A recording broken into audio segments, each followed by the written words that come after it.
আসসালামু আলাইকুম, আপনাদের সবাইকে স্বাগত।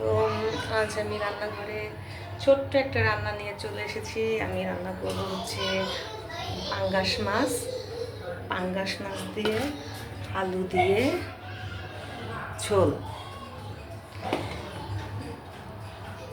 আপনারা সবাই আমার ভিডিওটি দেখতে থাকুন। আমি কীভাবে পাঙ্গাস মাছ দিয়ে আলু দিয়ে ঝোল রান্না করি সেটা।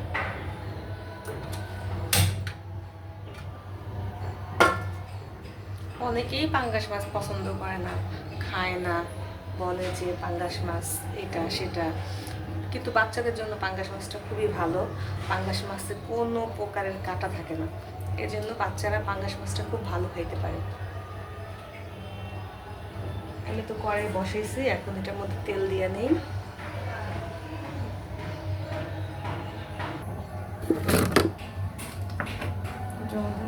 তেল দিয়ে নেব কড়াইতে।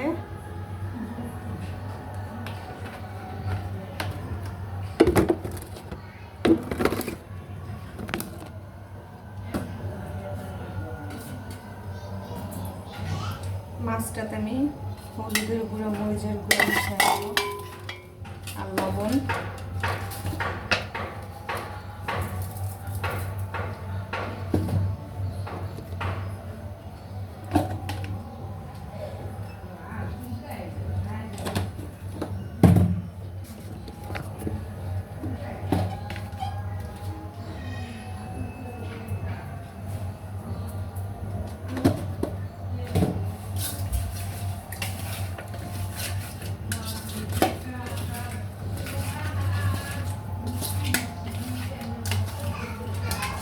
মাছটাতে সব মিশানো হয়ে গেছে, এখন এটা আমি ভাজবো।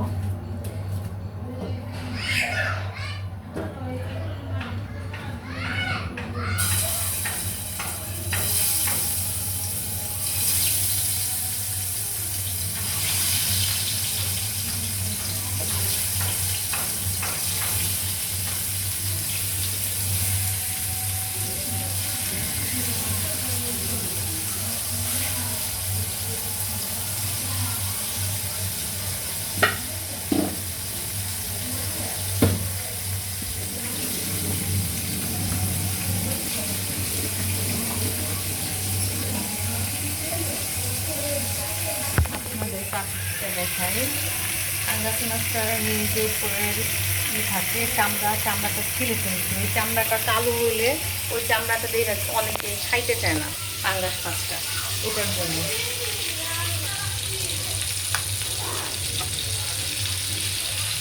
মাছটা উঠে দিলাম। আমরা সবাই ভাবি যে আমরা ইউটিউবে ব্লগ করি, কিন্তু ইউটিউবে কথা বলা, ব্লগ করা যে যতটা সহজ আমরা মনে করি অতটা কিন্তু সহজ না। আমি ফার্স্ট করতেছি, জানি না কেমন হইতেছে, হয়তো আস্তে আস্তে করতে করতে আমিও শিখতে পারবো ব্লগ করাটা, ভিডিও করাটা। আমার মাছ ভাজা প্রায় কমপ্লিট হয়ে গেছে। আমি মাছটা বেশি ভাজবো না, কারণ অত কড়া ভাজা মাছ বাচ্চারা খাইতে পারে না, এটার জন্য আমি একটু কমই ভাজবো মাছটা। মাছটা নামিয়ে কড়াই বসে গেছি, কড়াইতে পেঁয়াজ, তেল এগুলো দেওয়া হয়ে গেছে আমার।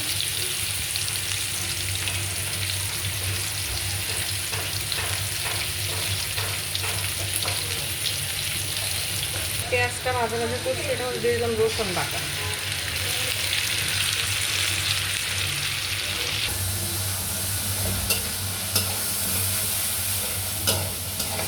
সুন্দর করে রসুন বাটাটা ভাইজে নিলাম।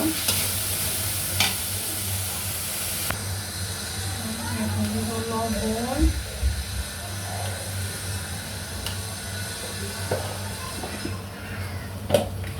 মরিচের গুঁড়া,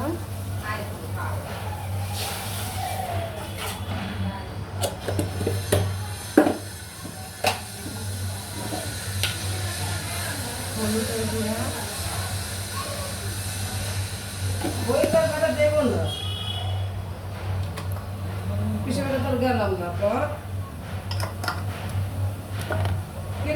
সব মশলা দিয়ে দিচ্ছি এটার মধ্যে, দিয়ে এটাকে কষাইতেছি সুন্দর করে। কষানোর পরে কিছু আলু,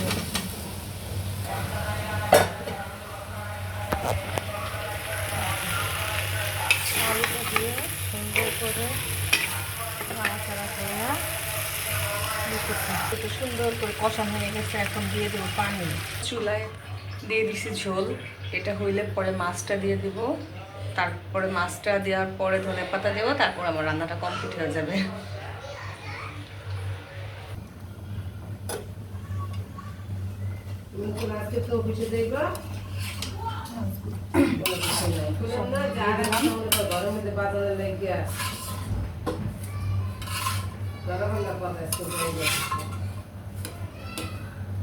সুন্দর কইছে নিউরো সায়েন্সে যাই গাছে যাই আপনারা তাহলে অ্যাবসেন্ট ট্যাবসেন্ট না করে ও আবার চাকরিতে যাই বুঝছেন সময় বাবা চাকরিতে গেলে আর অ্যাবসেন্ট করতে পারবে না। দিয়া ধনের পাতা দিয়া তারপরে হয়ে আসছে, এখন রাইখা দিব। মাছের ঝোলটা আমার আস্তে আস্তে হবে। আজকে আমার রান্নাটা এখানে শেষ। আজকে আর আমি কিছু রান্না করবো না, আজকে আপনাদের অন্য রান্না দেখাচ্ছি না। আজকে রান্নাটা এখানেই শেষ। আর খাওয়াটা তো আরও পরে দুপুরে, তাই খাওয়াটা দেখাতে পারছি না। আল্লাহ হাফেজ, টাটা।